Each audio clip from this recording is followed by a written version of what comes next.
Башкаланың 86-нчы мәктәбе 1-нче сыйныф, монда 6 гына бала укый. Алар үзенчәлекле балалар, аутистлар. Бу уку елыннан махсус сыйныф ачканнар. Һәрберсенә ярдәмгә аерым кешене, ягъни тьюторны эшкә алалар. Алар мәктәп тормышына ияләнгәнче шушы класста укып торалар ресурс укытучысы белән һәм инде икенче чирек ахырына менә алар 30-40% дәресләргә үзләренең классларына 1-нче А һәм 1-нче Б классына чыгалар.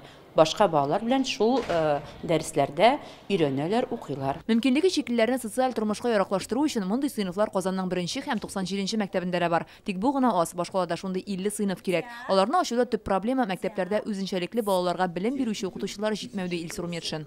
Учителю, работающим с детьми с ОВЗ, инвалидностью. Мөмкинлеге шикле балалар белән эшләүче укытучы ул үз фәнен яхшы белү генә түгел, тормышка киңрәк караучы балаларны яратучы да булырга тиеш. Без сыйныфларны җиһазлый алабыз, менә тьютерлар, укытучылар туплау буенча кыенлыклар булачак. Бүген Илсур Метшин уздырган җыелышта инвалид балаларның ихтыяҗлары турында сөйләштеләр. Алар өчен шәһәрдә 2 спорт мәйданчыгы ачарга җыеналар. 43-нче мәктәп базасында иҗат остаханәсе һәм Сеченов урамында мәдәният үзәге барлыкка киләчәк. Тик әлеге балалар анда барып җитә алырмы? Мөмкинлеге шиклеләр өчен уңайлы мөхит мәсьәләсе бүген дә элеккечә актуаль. Юл кишүләрен генә алыйк.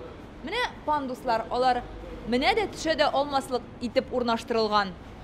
Лифтларның монда эшләгән чагы бик сирәк.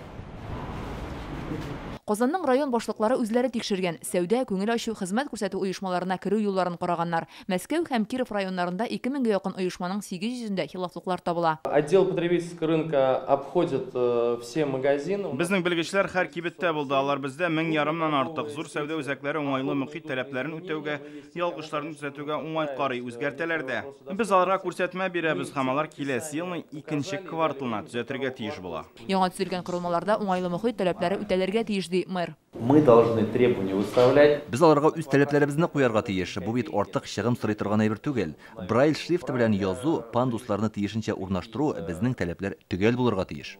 Элементы доступности, наши требования должны быть четкие. Далия Гайнанова бу проблемаларны яхшы белә. Ул Казан шәһәр думасы депутаты, үзе дә инвалид бала үстерә. Андыйларга ярдәм оешмасы учредителе. Хәзер депутат буларак уңайлы мөхит проблемаларын хәл итүне үз контроленә алган. Она нужна не только для людей с ограниченными возможностями. Пандуслар инвалидлар өчен генә түгел, коляска белән йөрүче әниләр өчен дә кирәк. Безнең күп катлы йортларда урнаштырылган тимер рельслар төрле стандартлар буенча эшләнә. Төшеп тә булмый. Хәзер без шундый проблемалы йортларны тикшерәбез, төзәтергә кушабыз. Тагын бер проблема стандартларның еш үзгәрүе. 10 ел элек төзелгән йортлардагы уңайлыклар бүгенге таләпләргә туры килми. Мөхитне уңайлы итү буенча башлаган эшне ахырына җиткерәчәк без ди шәһәр җитәкчелеге.